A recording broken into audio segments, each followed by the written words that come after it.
Tuhan bersamamu dan bersama rohmu. Inilah Injil suci menurut Matius. Dimuliakanlah Tuhan. Dalam khotbah di bukit, Yesus bersabda, "Hati-hatilah, jangan sampai melakukan kewajiban agamamu di depan orang supaya dilihat. Sebab jika demikian, kalian takkan memperoleh upah dari Bapamu yang di surga. Jadi, apabila engkau memberikan sedekah, janganlah engkau mencanangkan hal itu seperti yang dilakukan orang-orang munafik di rumah-rumah ibadat dan di lorong-lorong supaya dipuji orang. Aku berkata kepadamu, mereka sudah mendapat upahnya. Tetapi jika engkau memberi sedekah, janganlah tangan kirimu tahu apa yang diperbuat tangan kananmu. Hendaklah sedekahmu itu diberikan dengan tersembunyi. Maka Bapamu lah yang melihat yang tersembunyi akan membalasnya kepadamu. Dan apabila kalian berdoa, janganlah berdoa seperti orang munafik. Mereka suka mengucapkan doanya dengan berdiri dalam rumah-rumah ibadat dan di tikungan-tikungan jalan raya supaya mereka dilihat orang.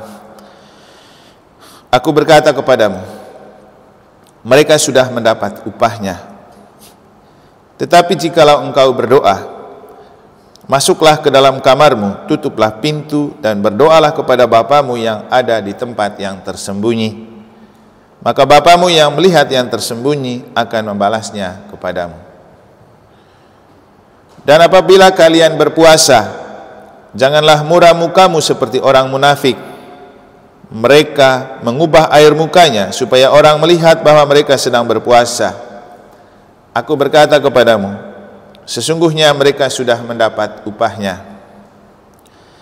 Tetapi apabila engkau berpuasa, minyakilah kepalamu dan cucilah mukamu, supaya jangan dilihat orang bahwa engkau sedang berpuasa, melainkan hanya oleh Bapamu yang ada di tempat tersembunyi. Maka Bapamu yang melihat yang tersembunyi akan membalasnya kepadamu."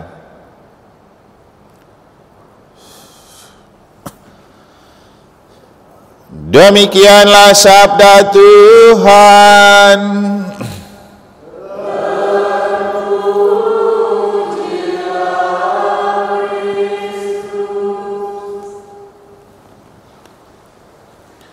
Para suster dan Bapak Ibu saudara-saudari, adik-adik dan anak-anak sekalian yang saya kasih dalam Tuhan, tentang sedekah, doa dan puasa, kenapa Tuhan lebih suka lihat orang yang melakukannya di tempat yang sembunyi? Tentu tidak sama dengan sembunyi-sembunyi. Orang yang melakukan sesuatu dalam tempat yang sembunyi biasanya mengekspresikan ketekunan. Orang yang berdoa karena tekun, biasanya dia melakukan kusuk sendiri, tanpa perlu ada orang lihat, tanpa perlu ada orang nilai. Dan orang yang melakukan sesuatu hidup rohani karena ketekunan, itulah yang dekat dengan Tuhan. Karena Tuhan akan melihat ketekunan itu dan merahmati ketekunan itu. Atau mungkin dalam bahasanya Mother Teresa, kita tidak mengejar kesuksesan dalam beriman, tapi kita mengejar kesetiaan. Orang yang tekun pasti setia melakukan. Dan yang paling penting dari hidup beriman itu adalah ketekunan, bukan kewajiban. Mungkin cara terbaik untuk kita membedakan ini begini. Orang yang betul-betul beriman karena tekun, dia akan tekun cari misa harian, ikut doa rosario, kegiatan-kegiatan rohani, karena dia tahu dengan cara itu dia makin dekat dengan Tuhan. Tapi orang yang tidak tekun dalam iman, tapi hidup menggereja karena kewajiban, akan dilihat dari iuran dia bayar karena wajib. Apalagi kematian, takut nanti tidak dapat santunan, tapi tidak pernah ke gereja, tidak pernah misa. Yang lain lagi, kalau bakti lingkungan dia ada, karena apa? Itu kewajiban. Nanti kena bayaran kan? Karena ada lingkungan tertentu yang kalau tidak ikut bakti kena cas 20.000 kah atau 30.000. Jadi orang terpaksa hadir supaya dilihat teman lingkungan dan supaya tidak bayar. Gitu juga orang ikut KOR, karena tidak enak sudah dibacakan namanya, saya sudah terdaftar. Jadi semua dilakukan karena diwajibkan, dan semua yang dilakukan karena kewajiban pasti iming-imingnya supaya dilihat dan dipuji orang. Maka orang yang begitu, kalau orang tidak lihat dan tidak puji, pasti dia tidak mau buat lagi. Nah, hidup beriman itu tidaklah sebuah kewajiban, tapi sebuah ketekunan dan kesetiaan. Orang yang tekun tidak peduli dengan apa kata orang. Orang yang tekun, dia melakukan tanpa peduli orang lihat atau tidak. Dia terus melakukan karena dia tahu itu cara terbaik untuk dia dekat dengan Tuhan. Dan semakin orang tekun, dia merasa semakin dekat dengan Tuhan. Dan orang yang betul merasa dekat dengan Tuhan dalam iman karena tekun, otomatis kalau dia bakti, dia ikut karena dia lakukan itu bukan sebagai sebuah kewajiban lingkungan, tapi ekspresi iman. Maka orang yang otomatis mencintai misa harian dalam ketekunan, pasti juga dia tertarik untuk kegiatan lain, seperti kerja lingkungan, KOR lingkungan. Tapi kalau tidak, tidak. Nah, ada orang yang kalau yang kewajiban-kewajiban itu lancar, bayar lancar, bakti lancar, tapi misa tidak pernah muncul, doa tidak pernah muncul. Nah, inilah yang jadi persoalan hidup beriman. Makanya saya bilang beriman itu bukan soal setelah dibaptis selesai. Karena baptis itu taburan benih rahmat yang perlu ditumbuh kembangkan, dirawat dengan disiram dan dirawatnya itu dengan misa-misa kayak gini, doa, kegiatan rohani, itu namanya maintenance hidup rohani. Jadi kalau soal badan, maintenance kita paling oke, biayanya mahal. Untuk perut mau makan bayar berapa oke, tapi untuk kekenyangan jiwa mana orang perhitungkan. Untuk make up dan kosmetik orang berani bayar mahal, tapi untuk dia punya pesona rohani, kebugaran rohani, kebugaran jiwa, mana orang mau peduli. Karena apa? Hidup rohani juga tidak bisa dilihat orang, tapi dilihat Tuhan. Kalau soal penampilan fisik kan orang bisa lihat, orang juga mungkin bisa nilai, mantap kau punya penampilan, kau kinclong sekali, itu kan. Tapi kalau kerohanian orang tidak akan lihat dan orang tidak akan puji. Tapi kita hidup itu tidak untuk makan puji oleh manusia. Kita hidup untuk dilihat Tuhan. Karena ternyata yang paling setia menemani hidup kita adalah Tuhan. Seperti yang sering saya bilang, Tuhan itu tidak pernah tidur. 1 kali 24 jam dia melihat kita. Dia berjalan bersama kita. Bahkan ketika kita tidur dan istirahat, Tuhan itu tidak pernah tidur. Kita tidur, Tuhan jaga. Tapi kita tidur, mana pernah kita ingat Tuhan. Jadi ketekunan itu penting, karena ternyata Tuhan lebih suka yang itu. Makanya Tuhan bilang kalau kamu berdoa, masuk di tempat yang tersembunyi. Tuhan suka yang berdoa di tempat tersembunyi. Kalau kamu bersedekah, tidak perlu orang lain tahu. Tuhan suka lihat orang yang memberi tanpa orang lain tahu.